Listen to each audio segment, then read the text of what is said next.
is the reason why we stopped is because when you try to do too many different things, you hurt yourself in the long run most of the time.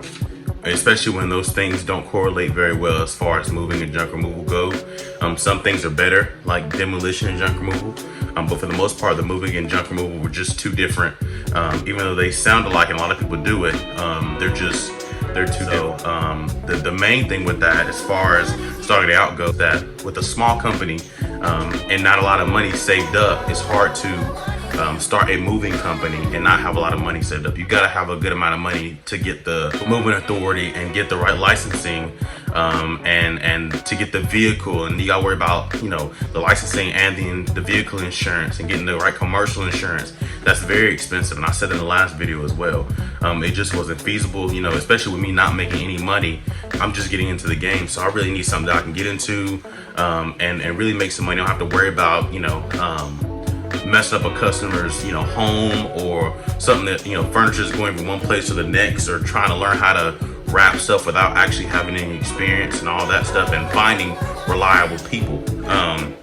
That goes into my second thing. The people, there's people are not easy to work with in any field, any job, anywhere. Hiring is always going to be one of the bigger issues. So finding people that can actually lift heavy stuff, do it consistently, not mess things up, not damage them, and kind of meet and match your energy is hard to find. A lot of people are they're just not built for hard work, and so just so happens all the ones that most of the time that are built for hard work go out and start their own companies because they know they're good at what they do. But people do it, companies do it.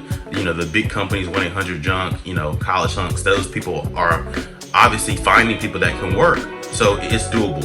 You just have to go out and do it because your company is not there to just try to make a few extra bucks, because you can't really pay them like a salary job. They still got a regular job, so you're not their main source of income. Heavy furniture. So for me, the physical part of it is very important. I don't want to be straining my back, hurting myself, pulling stuff. I got a young kid, and I'm young myself. I don't want to be messing up my body before I even get started in life. I want to take care of my body, and so that's another thing. Even with two people in the moving industry and stuff like that, it still can be dangerous. It's still strenuous on your body.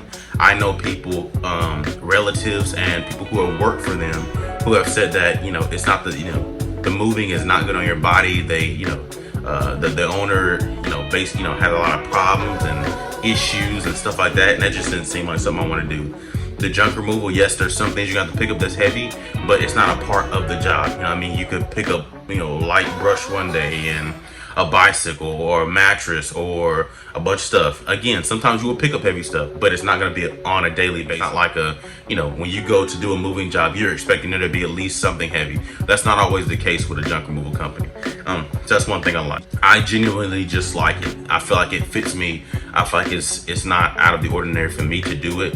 I feel like I adapted to learning how to, run a junk removal company and, whatever. Even whenever I was just starting out with rinky-dink stuff, and halfway doing this and painting a van and not want to, pay for professionals, so I painted it myself, with a paint roller and getting this little trailer and putting walls on it and all that stuff before I could actually spend the money to get better things. And I'm still growing in that area. I just feel like this is what I'm supposed to do. I kind of know, where to go. I just like the whole scheme of the whole thing. And then time on the job site.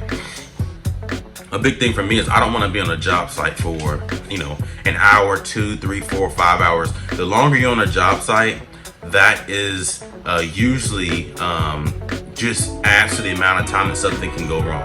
So sometimes you're gonna have a big job. Sometimes you might have a house clean out or whatever, but and that's okay. That's every once in a while. But for a moving company, most of the time you're gonna be there for 3, 4 hours, 5 hours. Even if you're doing a small little, 1-bedroom, 2-bedroom place, you still gotta load it, and then take it, haul it in the road, and then unload it, and make sure they're satisfied, and then leave.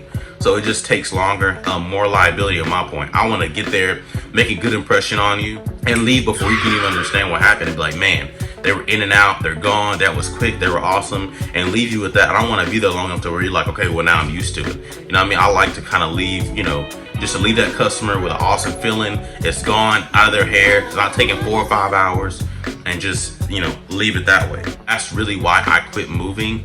And the reason why I prefer junk removal. Again, it's not fair. Junk removal is not for everybody. Not everybody likes to get dirty and pick up nasty stuff. Some people just want to touch nice, clean furniture they can wrap and take to the next place and unwrap it, and it's nice, it's clean. You might get a little sweaty and tired, but you're not having to get dirty. Junk removal, sometimes you gotta get dirty. You gotta touch stuff that's nasty, things that you don't feel comfortable touching sometimes, but you still do it because you're trying to grow a business, you're trying to get better. So thank you guys again for watching the video. Please like, comment, subscribe, and see you guys later. Deuces.